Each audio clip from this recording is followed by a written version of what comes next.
au travail, tu vas à l'école. Nador, on ne te propose pas un autre Dieu. On ne te propose pas d'adorer un autre Dieu à cause des avantages qu'on te donne. Mais ces jeunes-là, on leur avait proposé d'adorer un autre Dieu. Ils ont refusé. Le papa n'était pas là, la maman n'était pas là, l'oncle n'était pas là. Ils étaient jeunes, ils étaient seuls dans un pays étranger. Mais c'est comme le parent, quand ton père te dit, tu vas en Europe, tu vas en Amérique, tu vas au Canada, mais n'oublie pas les dieux qu'on a priés le soir à la maison. Ces dieux qu'on adore chaque soir à la maison, ne l'oublie pas. Mais lorsque tu voyages, tu arrives au Canada, on te propose un autre Dieu. Tu tournes le dos à ces dieux-là pour aller faire plaisir aux êtres humains.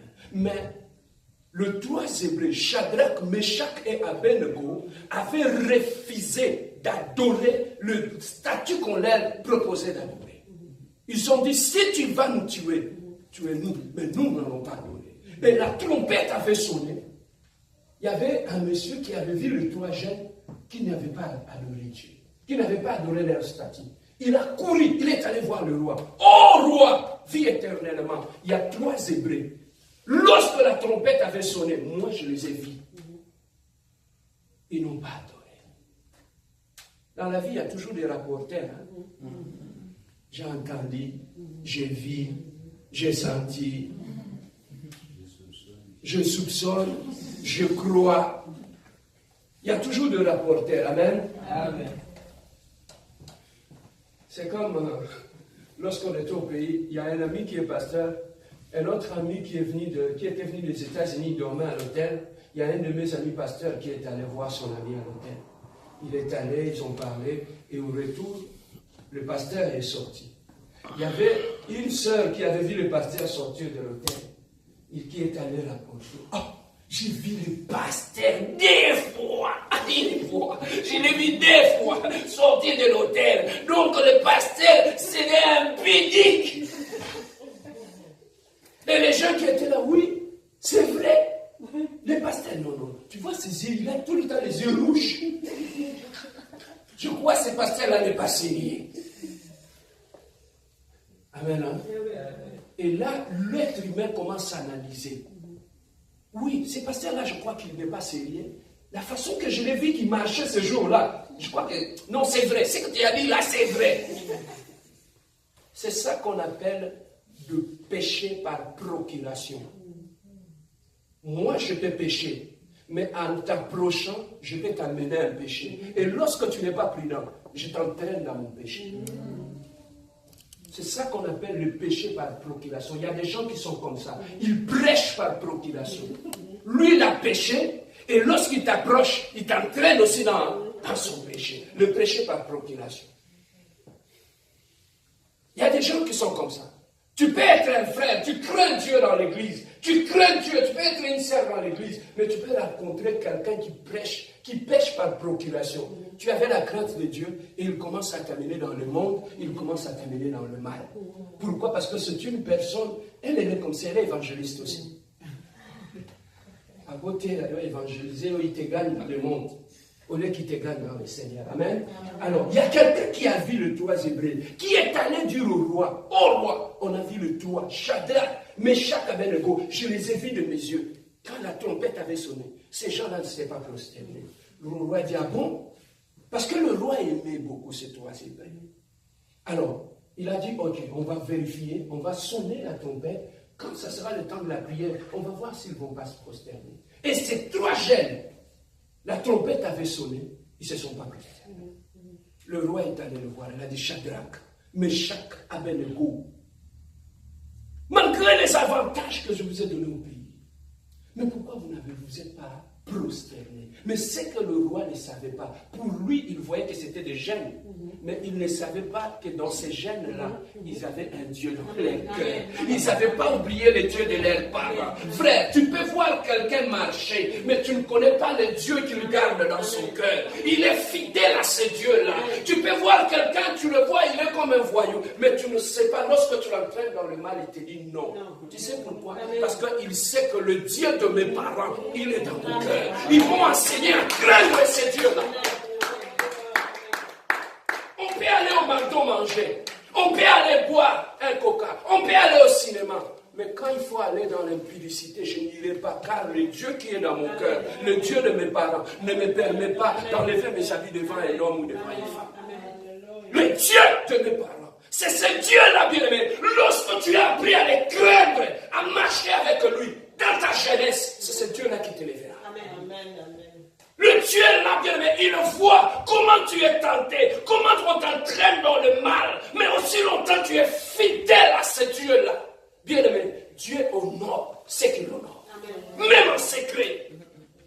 Dieu l'honore. Voilà pourquoi, bien-aimé, le Dieu que tu honores en secret, ce Dieu-là te lèvera devant les hommes. Amen. Amen. Il te lèvera devant les hommes. Mais un Dieu que tu humilies en secret, il t'humiliera devant les hommes. Alors pourquoi, bien aimé, ils étaient jeunes. Le parent n'était pas là. Ils étaient 3 Hébreux, jeunes. Mais ils avaient un Dieu dans leur cœur. Ils n'ont pas gardé leurs yeux sur les avantages qu'on leur avait donnés. Mais ils ont gardé leurs yeux sur le Dieu de leur père. Et ils avaient ce Dieu-là. Et le roi dit, ah, petit, vous n'avez pas adoré. Ce n'est plus mon problème. On avait déjà édité une loi que celui qui n'adorera pas, il sera jeté dans la fournaise ardente. Le roi appelait les serviteurs. Ils ont chauffé la fournaise ardente 7 fois. On a pris les 3 jeunes, on les a d'abord ligotés. Et ensuite, on les a amenés jusque devant la fournaise. La Bible dit, à cause de l'intensité du feu, les gens qui ont amené les 3 Hébreux jusqu'à la porte de la fournaise, ils se sont brûlés, ils sont morts. À cause du feu. Les 3 personnes qui, lorsqu'ils sont arrivés devant la porte de la fournaise, on a ouvert pour jeter les 3 Hébreux. Le feu les a tués sur les champs. Le roi a dit, Père, il a dit, ces 3 jeunes avec qui on était ici, on les a jetés au feu. Ils sont partis comme ça. Ah! Le roi a dit, non, je vais aller voir. Bien aimé, il y avait une place où tu pouvais regarder comment les gens brûlaient dans le feu. Bien aimé, lorsque le feu a été chauffé 7 fois, donc avant même de toucher le fond de la fournaise, tu seras brûlé. Je vis les images dans le Bas-Congo là-bas, où il y avait un camion-citerne qui a fait un accident avec un autobus. Ça frappait un autobus et le camion-citerne s'est renversé. Et à cause de trous, il y a le carburant qui commençait à sortir. Les gens qui étaient au village, les autres allaient chercher de marmites, de choses, de récipients. Ils mettaient sous la citerne et il y a du carburant. Pourquoi? Parce qu'à cause de la souffrance, on pouvait prendre le carburant pour aller les vendre. Il y avait des hommes, des enfants, toute la famille, des gens qui étaient là, des fois qui avaient tout abandonné pour aller voler du carburant qui sortait de ces camions-citernes. Bien aimé, à un moment donné, il y a une étincelle qui a fait BOUM! Le fait a complètement, ils n'ont même pas eu le temps de réagir, calciné sur les champs et tué sur les champs du feu. Il y a eu plusieurs morts dans ce coin-là. Même les maisons. Vous savez, quand ça a explosé, le carburant s'est répandu partout. Et là où le carburant s'était répandu, le feu a suivi. Ça a rasé tout ce secteur-là. Ça a pris feu. Ils n'ont même pas vu venir la mort. Tu voulais fuir la pauvreté, tu es allé mourir. Bien aimé, si ces gens-là ont été calcinés, maintenant, à combien plus forte raison la fournaise qui a été chauffée 7 fois, on a jeté ces jeunes dans la fournaise ardente. Mais écoutez ceci, Yaya. Pendant qu'ils s'avançaient, peut-être le 3 Hébreux, ils priaient Dieu. Jésus, tu es où? Tu es où, Seigneur? On s'avance de la fournaise ardente. Peut-être que quand on a commencé à les ligoter, il priait, Seigneur, interviens, Dieu. Où es-tu? On t'a honoré devant ces gens-là. Pourquoi tu nous laisses ligoter? Peut-être dans leur tête, ils croyaient que Dieu allait envoyer un ange pour venir les sauver. L'ange n'était pas là.